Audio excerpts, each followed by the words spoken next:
Good evening all of students. जैसा कि कल क्लास 12 के लिए हमने कुछ बेसिक फॉर्मूले लिखे थे बोर्ड पे, ठीक है।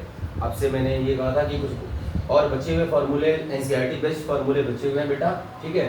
तो उसे आपको ये दोबारा मैंने लिखा हुआ है, आप इसे नोट डाउन कर लें, ठीक है। उसके बाद फिर हम लोग जो है आगे बढ़ते हैं SN2 रिएक्शन की तरफ, ठीक है। तो आप इसको नोट डाउन करें, इसको आप नोट डाउन करें, इसका स्क्रीनशॉट ले लें।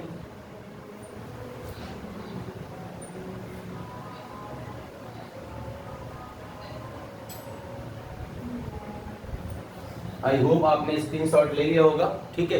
बस अब मैंने ये पिछले कल का कुछ केमिकल फार्मूला था एनसीईआरटी बुक के अंदर की, ठीक है।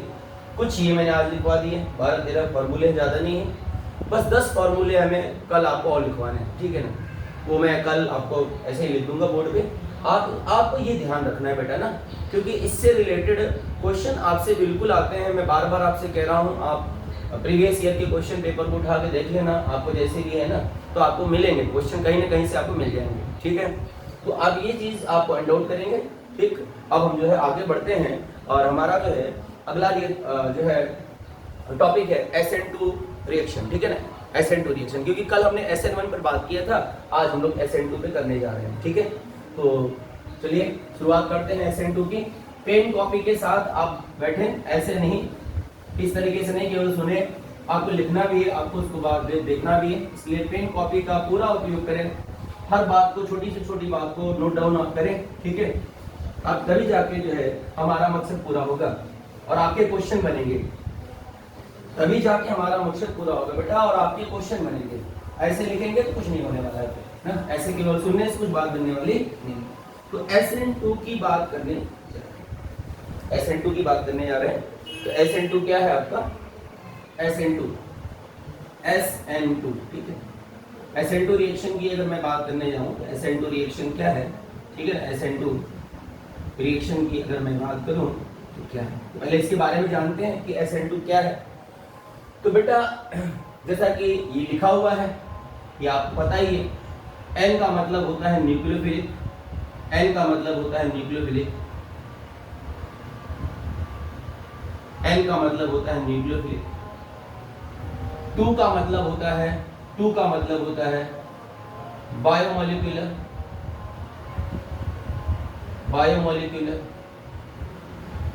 ठीक है ना। SN1 आपका यूनिमोलिकुलर था, ये बायोमोलिकुलर है, ठीक। S का मतलब जो होता है वो आपका होता है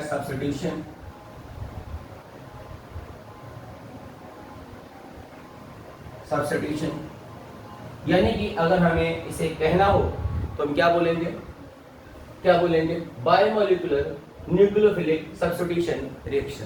अगर इसे हमें बोलना हो तो हम क्या बोलेंगे, बायोमोलिकुलर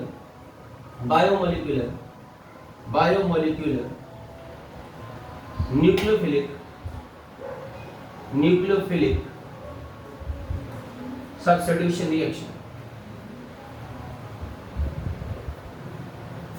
सब्स्टिट्यूशन रिएक्शन। बेटा वेरी इंपॉर्टेंट बात चल रही है, बहुत ही अच्छे क्वेश्चन यहाँ से बनते हैं, बेसिक क्वेश्चन बन जाते हैं, ठीक है। हर बार बनते हैं, तो थोड़ा सा आपको ध्यान रखना है। तो बायोमोलिकुलर न्यूक्लियोफिलिक सब्स्टिट्यूशन रिएक्शन मतलब एक न्यूक्लियोफाइल आएगा और एक को हटाएगा, ठीक है। तो एक को हटाएगा और एक आके ऐड होगा। सब्स्टिट्यूशन का मतलब क्या, प्रतिस्थापन, एक को हटाना दूसरा आके ऐड होना, ठीक है। तो बायोमोलिकुलर न्यूक्लियोफिलिक सब्स्टिट्यूशन रिएक्शन। अब बायोमोलिकुलर का मतलब क्या हुआ, बायोमोलिकुलर यदि कोई रिएक्शन, मैंने कहा कि SN2 रिएक्शन कोई रिएक्शन अगर बायोमोलिकुलर है तो उसका सीधा मतलब होता है कि उसकी जो मोलिकुलरिटी होती है बेटा, मोलिकुलरिटी जो होती है ये होती है 2, इसकी मोलिकुलरिटी 2 होती है। और अगर मैं ऑर्डर ऑफ रिएक्शन की बात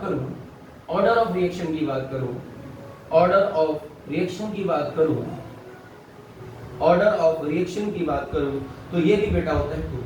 ऑर्डर ऑफ रिएक्शन भी क्या होता है 2, तो मोलिकुलरिटी 2, ऑर्डर ऑफ रिएक्शन, ठीक है। तो आपका जैसे क्वेश्चन आ गया कि SN2 जो रिएक्शन है वो यूनिमोलिकुलर है कि बायोमोलिकुलर है, तो आप बोलोगे भैया बायोमोलिकुलर है। SN2 रिएक्शन जो है, SN2 रिएक्शन की जो मोलिकुलरिटी होती है वो क्या होती है, तो आप बोलोगे 2 होती है। SN2 कितने डिग्री का ऑर्डर रिएक्शन है भैया, सेकंड डिग्री ऑर्डर रिएक्शन है, ठीक है ना। तो ये जनरली ये बातें हमारी जनरल जो बेसिक बातें ये होती है, ठीक है। अब थोड़ा सा हम पिक्चर क्लियर करते हैं कि इसके अंदर होता क्या है, ठीक है। इसके अंदर पिक्चर क्लियर करते हैं होता क्या है। तो बेटा इसमें जो है ना जनरली लोग बोलते हैं कि ये वन स्टेप रिएक्शन है, ये वन स्टेप रिएक्शन है, ठीक है। ये वन स्टेप में कंप्लीट होती है, ठीक है। इसमें जो सब्सट्रैक्ट होता है, ठीक है ना, जो इनिशियल कंपाउंड होता है वो ऑप्टिकली एक्टिव होना चाहिए, ऑप्टिकली एक्टिव कंपाउंड होना चाहिए। मेरी बात ध्यान रखिएगा, ऑप्टिकली एक्टिव कंपाउंड आपको लेना। जैसे कि मान लीजिए मैंने क्या किया कि यहाँ पर कोई एक ऑप्टिकली एक्टिव कंपाउंड लिया, फील करिएगा आप थोड़ा सा, मेरी बात को ध्यान रखिएगा। ऑप्टिकली एक्टिव कंपाउंड मैंने यहाँ पे लिया, ठीक है। ऑप्टिकली एक्टिव कंपाउंड मैंने यहाँ पे लिया, जैसे मान लो मैंने ऐसे लिया, ठीक है। ये मैंने ले लिया आपका डैश पोजीशन पे, ये मैंने ले लिया आपका बेस पोजीशन पे। अब ये डैश और बेस क्या होता है बेटा, ये भी आपको पता होना चाहिए, डैश और बेस क्या होता है, ठीक है। मतलब जब भी हम सिलेक्ट करेंगे तो ऑप्टिकली एक्टिव कंपाउंड लेंगे। और चूंकि हेलो एरीन्स पढ़ रहे हैं, तो यहाँ पे एक हेलोजन ग्रुप हमारा लगा होना चाहिए, एक हेलोजन ग्रुप हमारा लगा होना चाहिए, ठीक है। मान लो मैंने यहाँ पे लगा दिया एक्स, ठीक है, एक्स लगा दिया। अब क्या होगा कि इसमें न्यूक्लियोफाइल आएगा सीधा, ये वन स्टेप रिएक्शन है, इसमें न्यूक्लियोफाइल अटैक करेगा, इसमें न्यूक्लियोफाइल अटैक करता है। पहले तो थोड़ा सा आप ये भी समझ लें, इस फिगर के डायग्राम को भी समझ लें। ये एक हमारे साइंटिस्ट थे न्यूमैन और वेस्डास, दो तरह के साइंटिस्ट थे। तो न्यूमैन प्रोजेक्शन फार्मूला अलग था और वेस्डास का जो प्रोजेक्शन फार्मूला था वो अलग था, ठीक है। तो ये वेस्डास प्रोजेक्शन फार्मूला है, वेस्डास, ठीक है ना, ये वेस्डास प्रोजेक्शन फार्मूला है, वेस्डास प्रोजेक्शन फार्मूला, ये वेस्डास प्रोजेक्शन फार्मूला है। ये क्या होता है आपको थोड़ा ध्यान रखना है, ये वेस्डास प्रोजेक्शन फार्मूला। इसमें होता क्या है, उन्होंने ये कहा था कि अगर मान लो कोई चीज़ है, मैं जैसे मान लो कि ये हमारी है कार्बन की टेट्रावैलेंसी अपने, ये जो थिन लाइन, ये जो पतली वाली लाइन है, ये तो मेरी ये जो लाइन होती है वो प्लेन में होती है, ये 2 डायमेंशनल होती है। जो पतली वाली लाइन होती है, थिन लाइन जिसको बोलते हैं, जो थिन लाइन है ये तो प्लेन में होती है, ये प्लेन में होती है, ठीक है ना, ये प्लेन में होती है। ये पतली लाइन जो हमारी ये वो प्लेन में, जैसे मान लो यहाँ पे हमने कोई ग्रुप लगा दिया, ए बी लगा दिया, ठीक है। तो ये वाली जो लाइन है ना, पतली वाली लाइन, थिन लाइन, मेरी बात को ध्यान सुनना, ये तो प्लेन में होती है।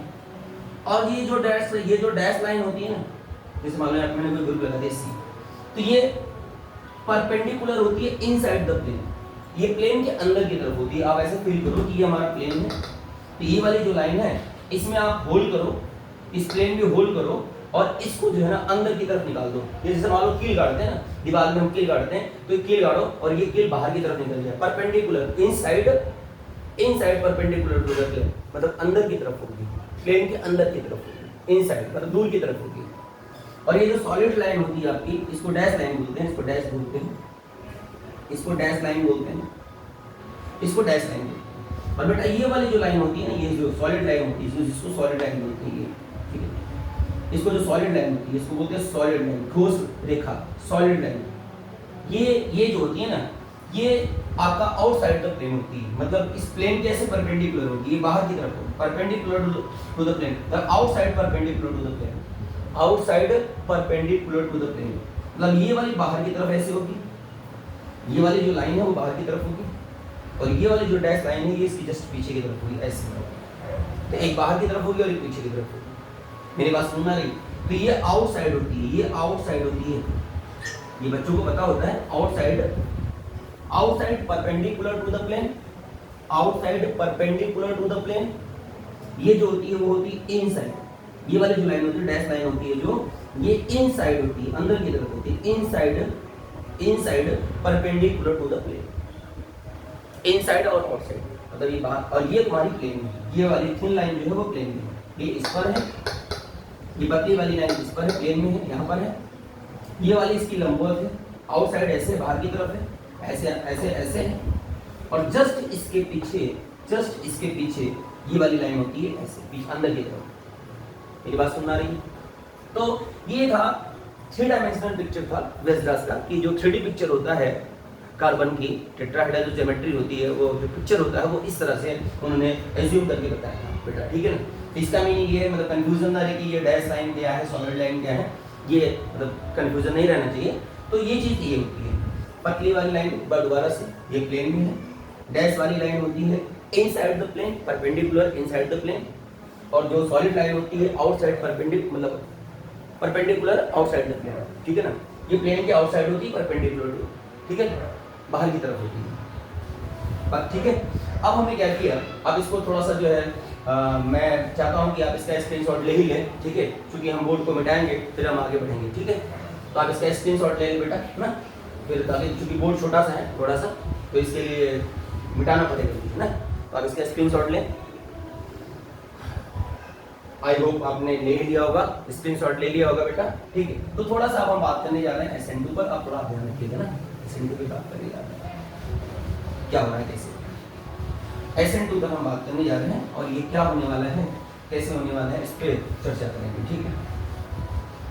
इस पर हम बात करने जा रहे हैं। अब हुआ क्या कि इसमें हमें क्या करना है, एक ऑप्टिकल एक्टिव कंपाउंड का चुनाव करना है, जो इनिशियली हम लोग लेते हैं, जिसको सबस्ट्रैक्ट बोलते हैं। इनिशियली जो लेते हैं वो ऑप्टिकली एक्टिव लेंगे, ठीक है ना। एक ऑप्टिकली एक्टिव कंपाउंड का मैंने चुनाव किया, मान लो मेरे पास ये है, मान लो मेरे पास ये है, ऐसे मैंने लिया, यहाँ पर मैंने H लगाया, ठीक है, यहाँ पर मैंने ऐसे कर लिया, यहाँ पर मैंने R कर लूँ या R कर लूँ, कोई दिक्कत नहीं है। और यहाँ पर मैंने ये यहाँ पर मैंने सॉलिड ले लिया, ठीक है। अब मेरी बात को ध्यान से सुनना, बिल्कुल ध्यान से सुनना, एक ही चीज पॉइंट आउट होगी, ये मैंने ले लिया R। अब चूंकि ये हेलोजेंस के रिस्पेक्ट में बात हो रही है चैप्टर हमारा, तो यहाँ पे हमें हेलोजन लेना है, न्यूक्लियोफाइल के तौर पे हेलोजन लेना है, यहाँ पे मैंने। अब यहाँ पे न्यूक्लियोफाइल आपका आएगा NU, न्यूक्लियोफाइल क्या होता है NU माइनस से, इसको हम इंडिकेट करते हैं, न्यूक्लियोफाइल आएगा और अटैक करेगा। तो अब देखो ध्यान से, ये वन स्टेप रिएक्शन है, मैं सारी बातें लिखवा दूंगा, ठीक है ना, क्लियर, टेंशन लेने की जरूरत नहीं है।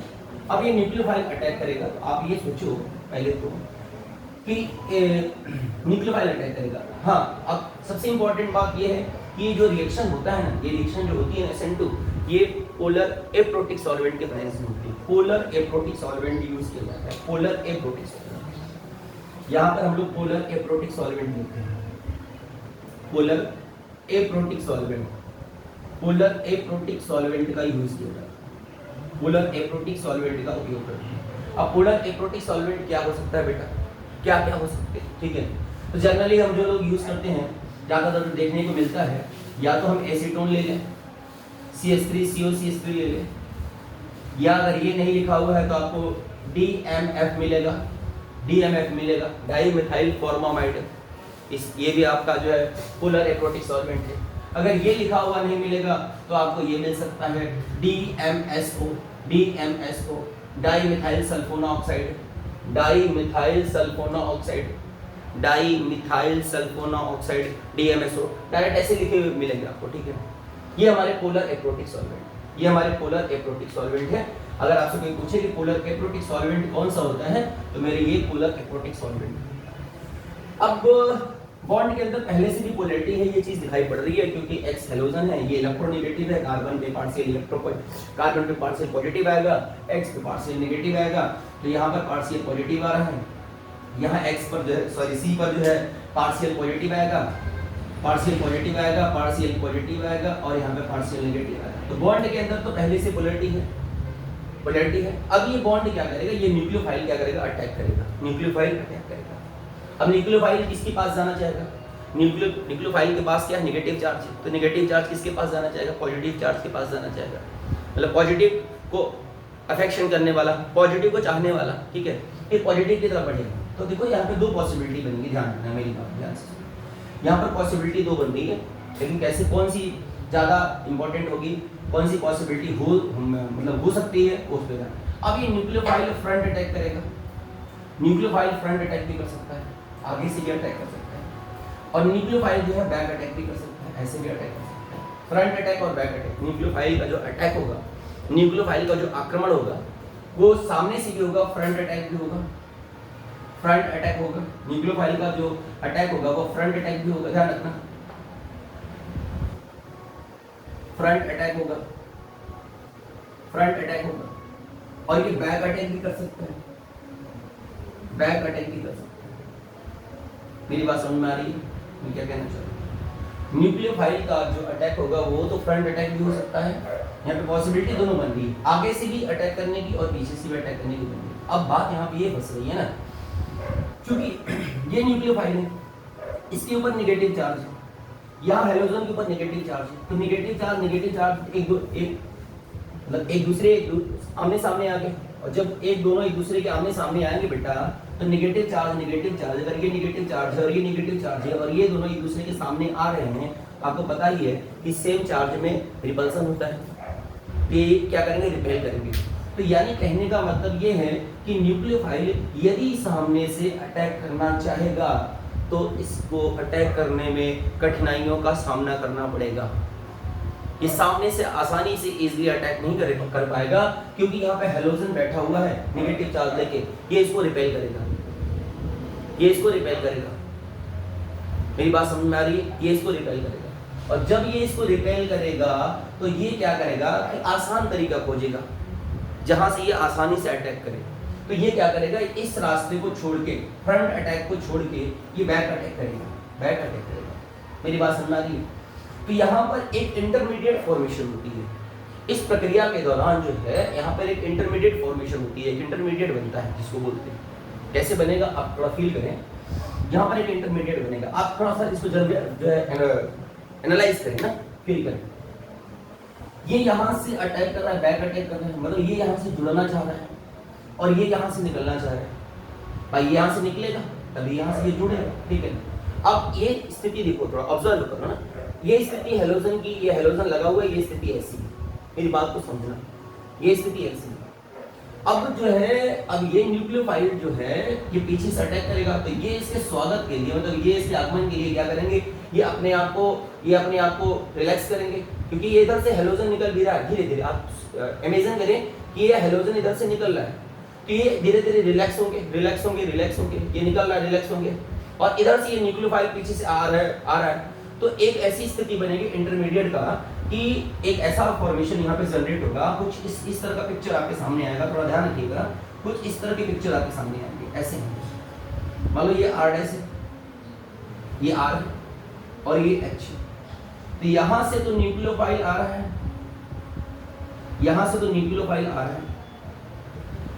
और यहाँ से जो है ये हेलोजन जो है तुम्हारा निकल रहा है, ये हेलोजन यहाँ से, मतलब यहाँ से बॉन्ड फॉर्मेशन हो रहा है, हम इसको BF लिख सकते हैं क्या? इसको मैं BF लिख दूं, ये बॉन्ड फॉर्मेशन पूरा लिखूं, चलो मैं लिख दे रहा हूँ बॉन्ड फॉर्मेशन, मैं पूरा लिख दे रहा हूँ। यहाँ से तो बॉन्ड फॉर्मेशन हो रहा है बेटा, छोटा साइज बॉन्ड फॉर्मेशन हो रहा है, और यहाँ से जो है बॉन्ड ब्रेकिंग हो रही है, यहाँ से बॉन्ड ब्रेकिंग हो रही है।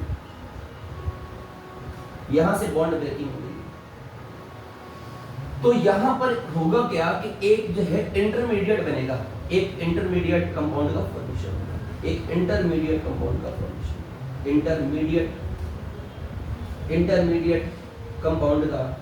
होगा, इंटरमीडिएट कंपाउंड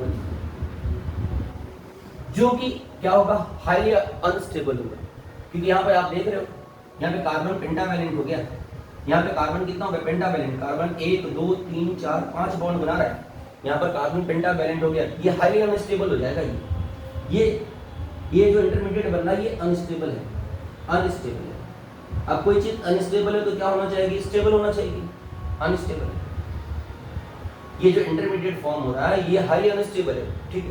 अब ये स्टेबल होना चाहेगा, तो जब स्टेबल होना चाहेगा तो आगे की जो प्रक्रिया है वो क्या होगी, कैसी होगी, थोड़ा ध्यान रखिएगा, आगे प्रक्रिया क्या होगी। अब ये बॉन्ड फॉर्मेशन हो रहा है, ये बॉन्ड जुड़ रहा है, ये बॉन्ड ब्रेकिंग हो रहा है, या बॉन्ड यहाँ से निकल रहा है और जुड़ रहा है, तो स्थिति कैसे जनरेट होगी, इस पिक्चर को क्लियर करें। अब देखो ध्यान से, ये फिगर आपको कुछ ऐसा है ना, ऐसे ये हेलोजन इधर से निकल रहा है और न्यूक्लियोफाइल हाथों हाथ साइमल्टेनियसली दोनों चीजें साथ साथ में हो रही है, एक तो निकल रहा है और एक ऐड हो रहा है, मतलब दोनों जो प्रक्रिया हो रही है साइमल्टेनियसली हो रही है, साथ साथ हो रही है। ये हेलोजन यहाँ से निकल रहा है, तो जैसे ही निकलेगा ये रिलैक्स होगा, ये तुरंत पास में ये प्लेन में आएगा ऐसे। अब उसके बाद ये न्यूक्लियोफाइल जब इधर सीधा ये फिर क्या करेगा, अटैक करेगा, और जैसे अटैक करेगा तो ये क्या करेगा, उधर की तरफ घूम जाएगा, उस तरफ इसका मुंह खुल जाएगा। ये जो ऐसे था पहले ऐसे हुआ, ऐसे कब हुआ, जब हेलोजन यहाँ से निकला, और जैसे हेलोजन निकलेगा ये न्यूक्लियोफाइल यहाँ अटैक करेगा, और अटैक करते ही ये उल्टा खुल जाएगा, जैसे छाता उल्टा खुल जाता है ना, अपोजिट साइड में हवा चलने पर, तो ये बैक साइड में खुल जाएगा।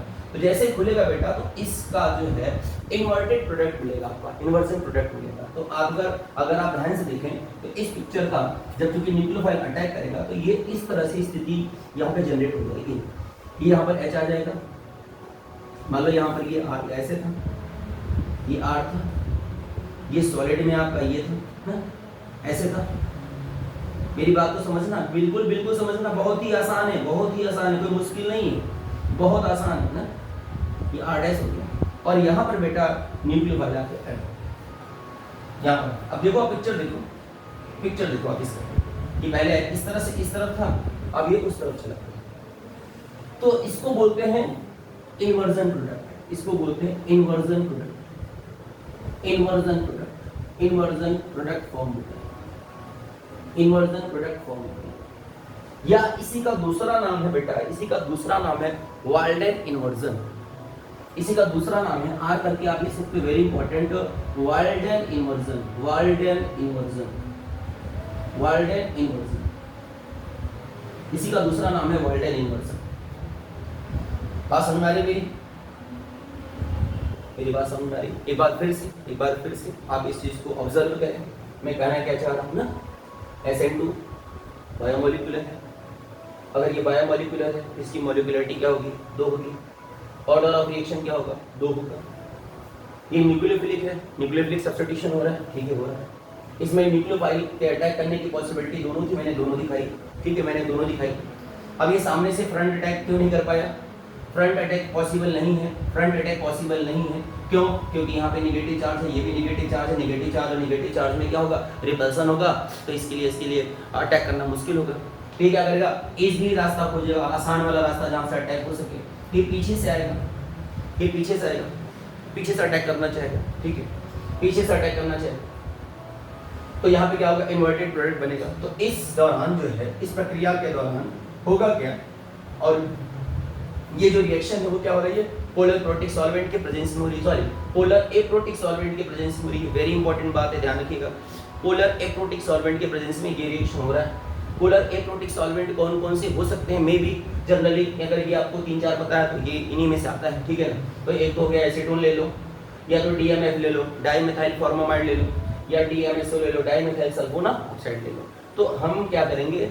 इस तरह के सॉल्वेंट का यूज करेंगे। ये सॉल्वेंट करते क्या है? What is the role of solvent? ये क्या करते हैं? इस बॉन्ड को तोड़ने के, रिएक्टिविटी को बढ़ाने का काम करते हैं, इस बॉन्ड को तोड़ने का काम करते हैं, मतलब रिएक्शन के रेट को बढ़ाते हैं, ठीक है ना। जैसे वहां पे, हाँ यहाँ पर एक बात और भी है, यहाँ पर जो न्यूक्लियोफाइल होता है ना बेटा, कल वाले लेक्चर में हमने बात किया था, तो वहां पे एक बात छूट गई थी। SN1 रिएक्शन में न्यूक्लियोफाइल वीक होता है। मेरी बात को ध्यान से सुनना, SN1 रिएक्शन में न्यूक्लियोफाइल जो होता है वो वीक होता है, लेकिन SN2 रिएक्शन में ये जो न्यूक्लियोफाइल होता है ना, ये जो आपका न्यूक्लियोफाइल होता है ना, ये स्ट्रॉन्ग न्यूक्लियोफाइल होता है, ये स्ट्रॉन्ग न्यूक्लियोफाइल होता है, स्ट्रॉन्ग न्यूक्लियोफाइल होता है, स्ट्रॉन्ग न्यूक्लियोफाइल होता है। ये बात हमें बिल्कुल ध्यान रखनी है। ये बात पूछी जाती है, बार-बार पूछी जाती है, तो मामला गड़बड़ हो जाएगा। SN1 रिएक्शन में न्यूक्लियोफाइल जो होता है वो वीक होता है, जबकि SN2 रिएक्शन में न्यूक्लियोफाइल स्ट्रॉन्ग होता है। स्ट्रॉन्ग न्यूक्लियोफाइल का यूज किया जाता है। मेरी बात समझ में आ गई? अब यहाँ पे क्या हुआ? एक इंटरमीडिएट कंपाउंड का फॉर्मेशन हो रहा है, बॉन्ड फॉर्मेशन हो रहा है इंटरमीडिएट कंपाउंड का, ठीक है, जो कि हाईली अनस्टेबल है। अब अनस्टेबल है तो फिर ये क्या हुआ? अन्य अगला फॉर्मेशन क्या हुआ? न्यूक्लियोफाइल अटैक किया, अटैक करने के बाद यहाँ पे इन्वर्जन प्रोडक्ट मिला, और जो इन्वर्जन प्रोडक्ट आपको मिला उसी का दूसरा नाम है वाल्डेन इन्वर्जन। ये बात आपको ध्यान रखनी है ना, इन्वर्जन प्रोडक्ट जो मिलता है उसी का दूसरा नाम है Walden inversion, Walden inversion.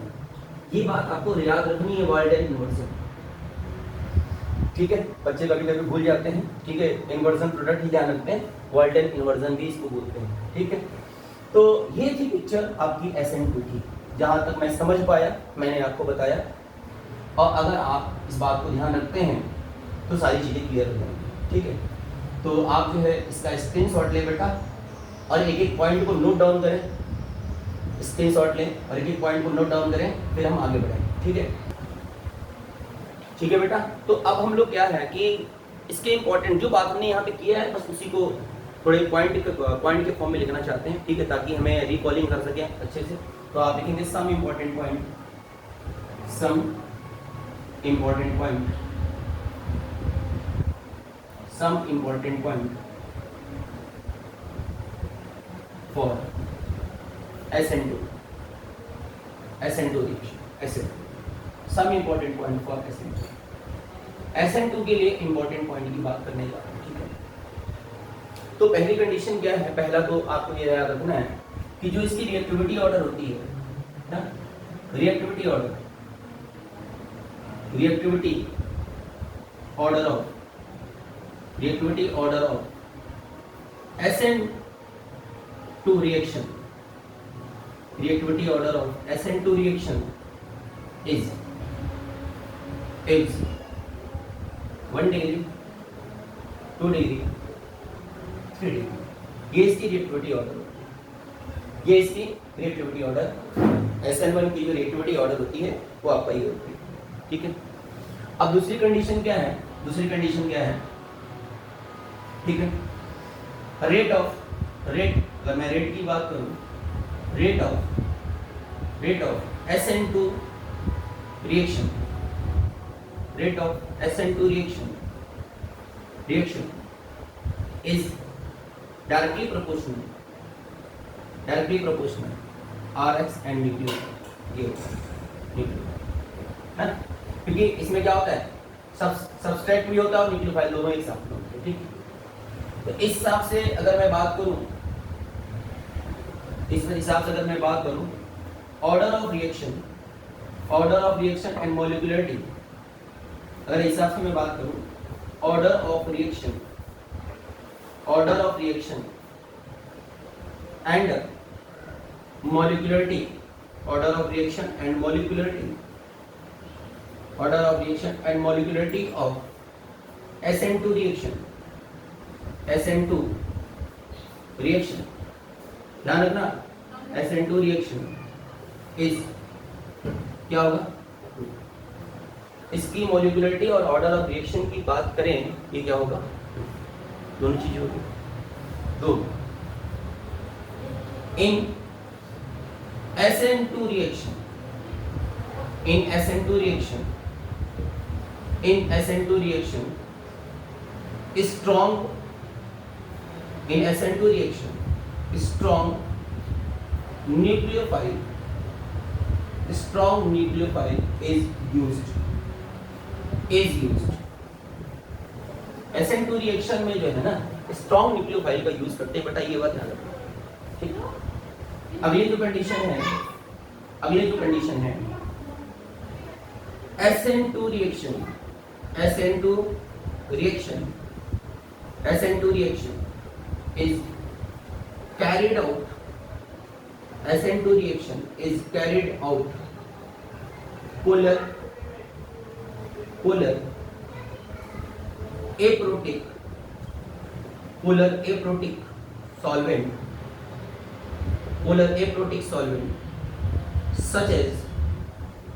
aprotic solvent, such as CS3, COCS oblique DMF oblique DMS। next here in SN2 reaction, in SN2 reaction, in SN2 reaction, in SN2 reaction, SN2 reaction, inversion product, in SN2 reaction inversion product is obtained, that is Walden inversion, that is Walden inversion, that is Walden inversion, that is Walden inversion, ठीक है। और बेटा अगला and last point है rate of SN, rate of sorry reactivity of SN, reactivity very important, very important, very important. The reactivity of SN2 reaction, SN2 reaction reaction is inversely proportional steric hindrance steric hindrance